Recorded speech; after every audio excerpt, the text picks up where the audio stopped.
It's been a while since I've made a tutorial video, but after many raids farming the Mugen Sword, I have a good understanding of how to tackle this fight that I want to share with you. Jumping right into it, he has an entrance trigger like Lucy and other high level raids. You will need to put some HP into your grid for not just this but the rest of the raid too.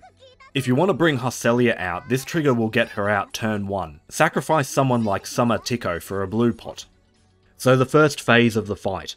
Take your turns normally, but save your skills. He's immune to delay, so you will need to cancel an omen every 2 to 3 turns. He has 2 random Ogis that can appear at full diamond. One is easier to cancel than the other. The first takes 30 hits to cancel.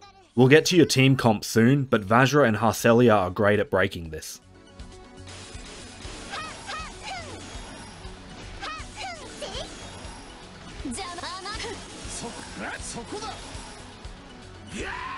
The second requires 5 skills to cancel. Try to use the skills you don't need for the 30 hit one here. If you don't have 5 skills ready before his diamonds fill, it might not be worth risking this one appearing, as if you fail to cancel it he will stun your characters, making them unable to guard during the transition to phase 2. Though if you can, you should be helping your raid to cancel omens. He will start with 20 stacks of extinction. During this phase, every cancelled omen lowers the stacks. These stacks boost his attack and defense. Having these high in phase 2 will make it very difficult to clear his requirements, so work on lowering these while you can. Now when his HP hits 70%, he will transition to phase 2. Here he will clear all debuffs, become immune to future debuffs, and gain 6 permanent buffs. You will also be affected with permanent strong-armed, making it impossible to heal. From this point on, he will hit hard and you won't be getting any of that HP back, so bring bunkles to lower his damage. You will also need to reach around turn 5 or 6 before 70% in order to have the bunkle ready for phase 2. Let's go into detail about the transition. Once his HP hits 100%, you will need to attack to bring up his trigger. Sometimes he may have the buffs up already, so I usually guard for 2 turns to reduce the damage. Once his trigger goes off, he will jump up for the first ballistic big boy. This is your last chance to heal for the rest of the fight, so use up all of your potions. Now he won't take any damage during this turn, so you can attack with charge attacks turned off to gain some charge bar. Ballistic Big Boy does 100,000 static damage. Defense does not work against it, so your guard does nothing. However, damage cut will work on it, so you will need someone in your team to deal with this, or you're done here. He will one-shot you. If you look around online, you will see most videos fighting Mugen use Kengo. When I was learning, I followed these setups and struggled. Despite Mugen ignoring all elemental damage cut, Paladin will give you 80% fire cut, which is enough for this trigger. More so, it will combo with a bunkle for 100% cut. Paladin is the easy way to do this fight. Kengo is faster and better for farming blue chests, but you should practice with Paladin first until you get the fight. Other characters who can deal with this trigger are Uno, as he has 100% fire cut. Wamdis with her immune buff on her first skill.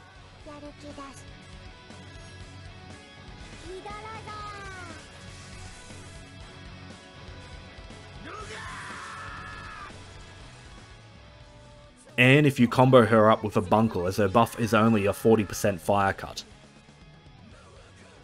And a surprising combo I saw someone else do. Harselia can give 2 allies an immune buff too. Paladin, Uno, and Isaac cap the damage they take, so you can run 2 of them with Harselia, immunizing another character to avoid the trigger that way. Alternatively, I've seen people run Poseidon for his permanent miss, and then let him die here to bring someone else out by not putting the immune buff on him.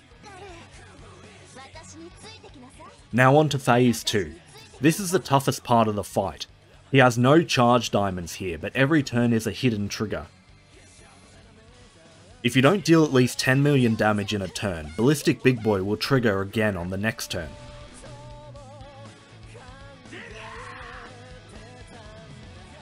At the same time, if you take too much damage in a turn, he will trigger Infinity Impact on the next turn.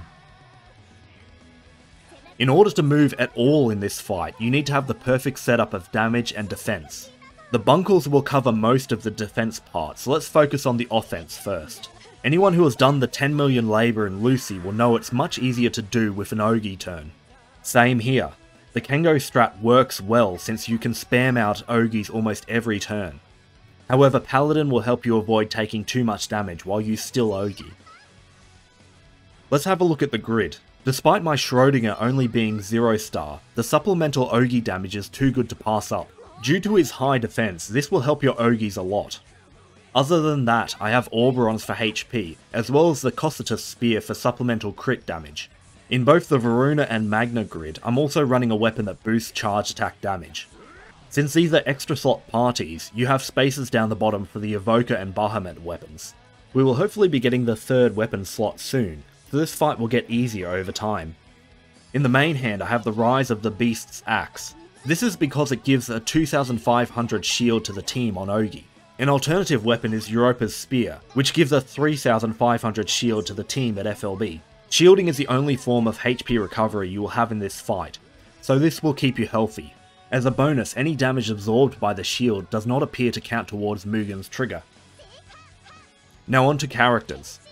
I will explain what each character does so you can understand who will work as a substitute if you don't have them.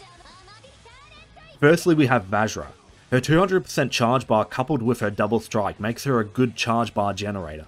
Her buff on Ogi will help you keep your damage and defense up. If you're running Kengo, she pairs up perfectly with it. Next is Harselia. Similarly to Vajra, she boosts charge bar after every Ogi with her 3rd skill. On top of that, she provides a permanent mist with her 1st skill.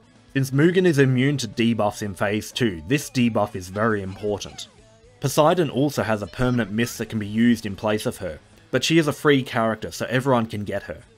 Just make sure that you apply her permanent debuff before he goes into phase 2, as it won't apply after that.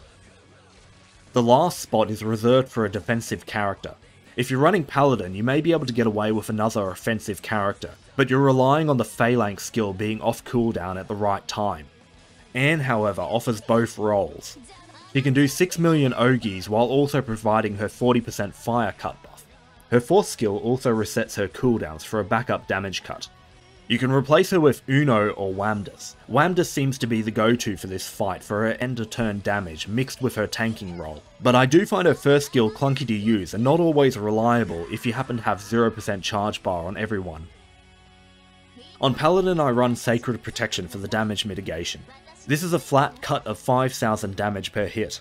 This will really reduce his multi-hit Ogi Infinity Impact. This is also why people run Wamdus, as she provides damage mitigation on the Fated Chain. The all-ally substitute can also tank Ballistic Big Boy, resulting in you only taking 40,000 damage with the 10,000 cap.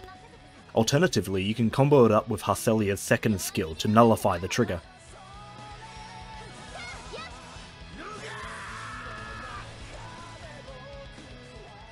The last skill is free to pick. I'm running the 5-hit skill just to ensure that I can clear the 30-hit Omen in phase 1. Now back to the fight. You will need to save your skills and Fated Chains for turns when you're not Ogiing. Once you work out a good rhythm for that, in conjunction with your bunkles, Ogi shields, and damage mitigation, you should be able to get through the fight. There are only 2 triggers to worry about. Both 50% and 25% are forced Ballistic Big Boys again. If your raid pushes over 50 or 25, take a turn with charge attacks turned off to build charge bar. The trigger will override your punishment for not doing enough damage, and you can set yourself up for the turn after the trigger. Just make sure you always have an answer ready for those 2 triggers. Anne's emergency 40% cut really helps here. For most of this I've been using my Varuna grid, but this is perfectly doable with a Magna grid. I only have a normal mod Opus, so my grid is missing some extra boosted Magna HP. However, the damage is comparable and able to deal with the hidden trigger. This fight mainly just relies on the characters.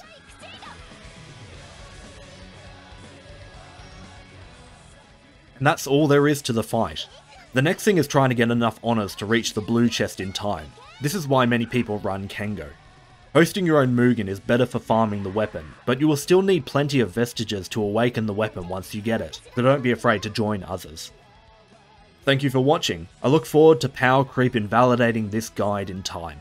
See ya.